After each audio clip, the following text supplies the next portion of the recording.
enti mewura election rules ni before say mewura no may one simple clarification. Any dey ma say mo be share publications amaye with regards to election wey aye ba be nyina at no point in time and amaka gag. At no point in time and amaka 5-pack. At no point in time and maka the national me fa say be domains no. The reason being that Dr. Amoakohene ewo just one jurisdiction.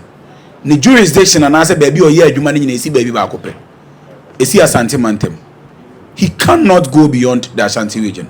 And you know a creative art minister or handle the entire country. Enti say you better go back to even the Meboba associations and some ya make film directors, manka film directors of Ghana. Because I make film directors of Ghana, make a national one. Enti consciously Jumedi na ye no, we are very careful with Jumedi BIA. On several occasions, and I receive calls every Accra, any other parts of the country. Omo question ni na ye. I say ye bob we say ye pese ye te ye free movie industry no. I say ye coup bi wo this side there be. Jumedi na ye di no. From day one, and you are making it very clear. But for the sake of Obia, and not day in the first time, Orban, Mesa clarify you. Dr. Amoakohene Juma na Odino. Odi Juma say Asante Mantem Swafo. As the minister of the region, or your president, Nana Musini, president take control of all aspects of the economy. Creative art, ekahon. Enti Dr. Ejumana Odino, in as much as there is a creative art minister, Obwa creative art minister manejuma koso ewa Ashanti region, Obwa health minister emanejuma ekoso wa Ashanti region, Obwa roads minister emanejuma ekoso wa Ashanti region. It is a regional minister, Obwa every sector minister in the country. Enti yaba creative partner, and one who say Ashanti region. Na ye di edit emutinti my paye eye sinitwa aye friend Kumawood ana edin aye de man no na eye Kumawood enti edin no betimi ayaboa Kumawood enti se mo behwa maker film producers no a list no intentionally ma mo James Aboagye national president but me bo fifi outgoing okay eno de odi minim ho asem enti hodom de enti mebo fifi yaje directors de akomia enemy be dia dance ye akomia ene ye ne ye den edi nsawoso enti dwumade na ye di ni nyina ye restrict ye ho ana ye limit ye ho to Ashanti region enti publication bi am na ye bia no amede Ghana den esoso but ye ba emrani ma miracle am say questions na obusa any bi no wo ha ewo emrana ya hyehyɛ for election enti de edikan ya change reason no nominee should be registered to one each nominee should be registered to the domain being filed for. Eti enomede ba ye die mu a say dem CD kan ye ma akwanya say obi an register e wo na association at the time nominees no epk form no say yemfa ne say Zach for me nu so but me can Zach GH say yemfa ne say Zach GH ekopk. Okay, the video me fan on the phone. Aha, okay. It's the say Zach GH Ekopike, a form for Film Crew Association. As a Chinese say, I was a Zach, a member of Film Crew Association. Kumawood na yes say no. Yes say Kumawood board no with the various domains. Enti ye will be a ni juma okwakodini say Oko akọ represent crew. You will be an Juma Oko akodini say Oko akọ represent actors. Obi Juma Oko akodini say Oko akọ represent producers and so on and so forth. Enti se me ko akọ represent producers enti bi nko ba se menye producer. That will be a misrepresentation of baby a me pese me kono. Enti obi bia o person or represent a domain should be a member of that domain, a registered member of that domain. And know your one. And he say another day, you see, your friend is saying, omo contest for the various domains, no, omo details, any omo bibi amra. If you are committee no around, committee no, ebe peruse all the documents ni akum. Bibi e obi a ebema members no aso ate. The etosu mienu edi a wo de affiliate no. Eda ye beto aba no because ye ni a Kumawood registered card. And I say bibi sa na nti the national ID ene ye de beto. Eti on the platform no de ye ene say se mo beka ya. De no ye nyina ye twetwe ye din wa ha. Na ye church list no. Ena ye de list ne ma emrantie ba akwa ne no omo edi juma. Ena o de create platform no. Enti platform no me say impo obi na ade me. Enti because na list ne do so no, to be honest, me hu obia oyeden owo so. By ya ne say ya ye platform no to create me ade other people. Me ye sure say ye mu bi wa akra ya ade amanfo. Enti mesre se wo hu say wunua bi ni platform ne so a list na receive no e bi obi wa ha one chere number e bi obi wo so a o chere na mom nipa no e create group no e na e bi a ebofa anani so obi a betimi ade anybody onto the platform.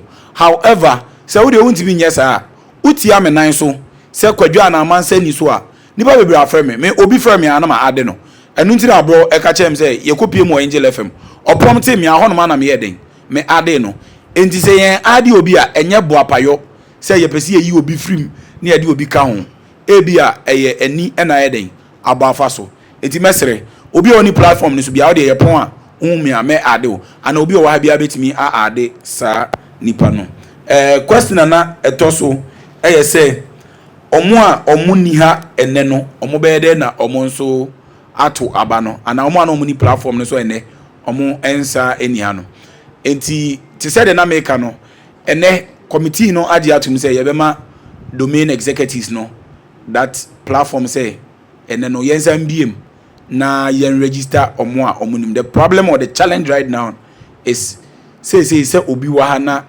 owuma na onim domains na ya boboso na the list no wa ha enti ye wi a ye betimi ahwe omo wom ni omo nim. But there were challenges no, that is where the genuine challenge comes in. Eti obi wa ha ana obi ni ha na onti enkomo a ye di a mesere say ye be masa information we are reaching nipa no say ye be sere na domain chrono wo no on reach out to whoever is responsible for the domain na on go through the process of registration na on beka eye dwumadi na ye di no eho obi say registration no e was say yetimi a publish it. As a matter of fact endra nwumre and a committee ni gitu mu say e be publish list no. It's rather unfortunate say ya anka say domain executives ni bia di ehwamo a endra nwumre o mama yensa anka sa list no. But the moment yensa be kan list ni nyina no me hye mo bo say ye be publish sa list ni nyina enti yenhwe efi sa abre ya omo hye ye bo say ene on be ma yensa kan nyame adoma ochina hopefully o say yetimi publish all that list no our platform no so enti me ready emrana ya hye for elections now we have made provisions for all these in there enti and also mema ho details kakra. I think these are the questions which came up enti se ebema ye papa and as the secretary pacho edema opinion also 5 questions on so bisama be your contributions and then questions the kind no mesre no one be ohana mo yena ya anye careful e be bu nkrofo bi emu animtia because Kumawood no is so huge and e kobase se ye ka Kumawood ye ka from a e wu Kumasi nti se ya anye careful na ya nhwe Kumasi na ye ya dwen se ye de ye ni si association too much and here ibebu nkofo bi so animtia nti mesese e Kumasi fo na ye pese ye yi bi osun na niwa obi wo ha we joining industry no long time but we need Ghana Actors Guild obi wo ha o adwuma yi wode ne ho awura mu a but onyo ni kuo bia ye fe no producers association obi wo ha otu no ho asi ha aye adwuma bebrebe a woye crew na woye makeup artist but onyo ni bia any other crew association bia enti mesese bebi ye kono se ya make ya biemu a na ya adwen se ye pese ye use association for instance uzu use 5 pack no entire nation ebi wo Tamale ebi wo Sunya ebi wo Accra ebi wo ha and all the list about the entire list nyina na eba Kumasi fo ayi nyina wa ha ti se eba se me ba be vote a na no more of movies amaye na no more of movies amadareti oh kasano your emphasis say yembuemu no. What I'm trying to ask is say mentiasie kese say yembuemu no say e bia de mu a dewro na ye boss Kumawood every time they can hurry awo kumasememu say ne ye beto aba so ka Kumawood kuo ho a fa odino kwane ya ntro about dra what to be enti yemiemu na ebia ye this franchise nipa bia na say nipa bi kenwan kuo no a ye hu wona o se kofo mba mu a na pesa oboa ense bia with me aboa kwan bi so na wona ebiemu abeka ho no obenya saa amania na adero na ye bo no a ebeboa because I guess you how do we biemu no chairman kameba ho the AC biemu no say ye wa obia nim say ebiam fan say na eboa obia nim say otwesini obia nim say kala eyesini obia nim say yenim ye ho enti emiemu no de di kan no me gidi tum say there were other platforms bebrebe it is also a creative platform keke for Kumawood even one platform so you doso enti information and ni kwanse koye say your creative platform mo mba 2 weeks here na your creative platform na no na ye di gina so there were so many platforms your entire Kumawood betimi abiem ama obi a wo ye interested bia no betimi ayede ababi because ya miemu na ekoye say ye few na e ba na odi vote a ada people ga so monye madwuma nti monye de ben mumfa but I believe say Kumawood no say ye big say ye huge na at least na itimi cover ada ni nyina say e ba se obi ye sini no owura ha obi enim say ni pakro no enti no nipa na betimi wo ye actor wo ye producer wo ka crew wo ye director we say enti me feel say biemu a yam biemu wo different platforms e wo so nyina e betimi de platforms ni nyina de be atubia so na atimi aboa chema okay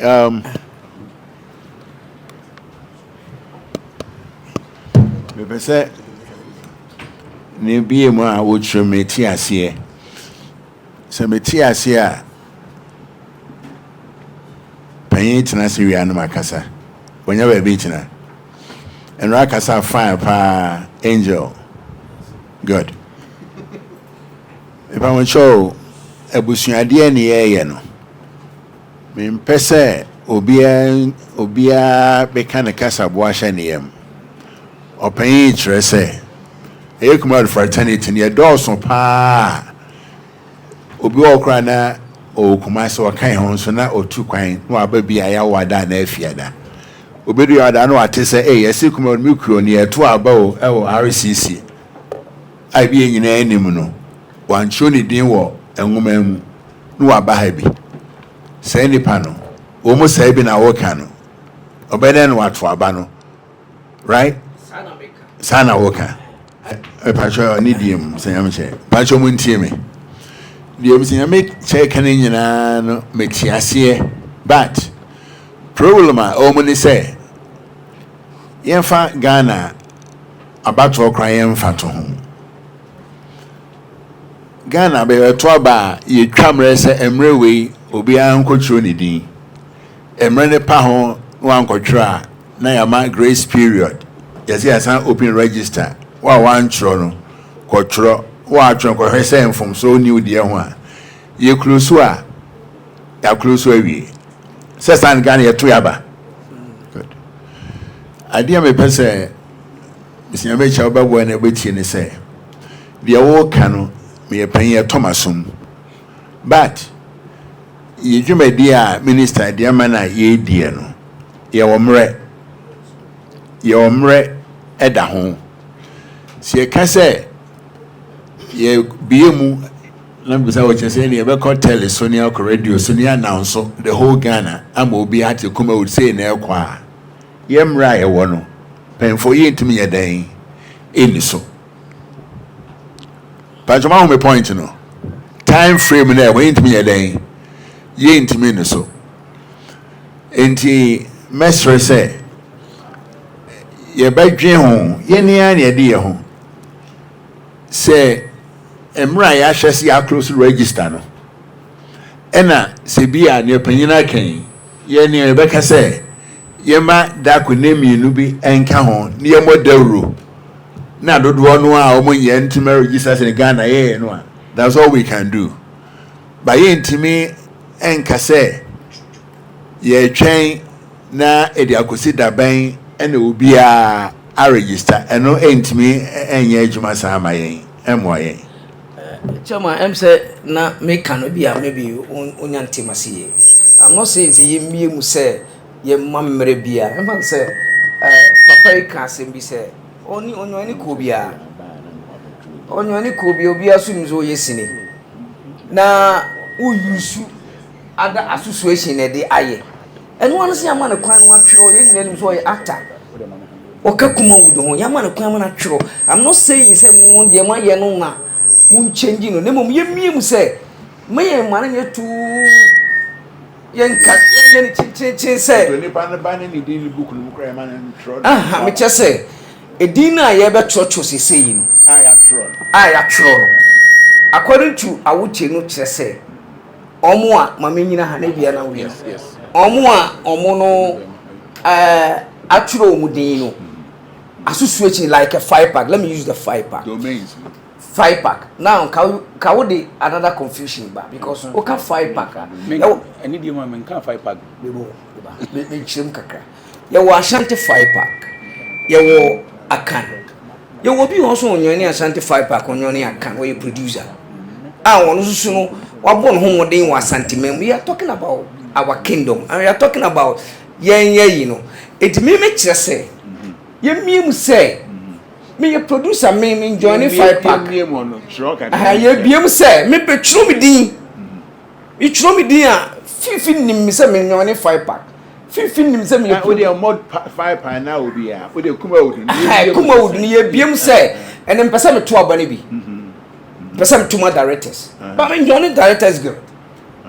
Me join directors girl. And I'm person me to my director. Obeso si manai. Obeso my directors ni enti no I say mama kwan na me tru me din.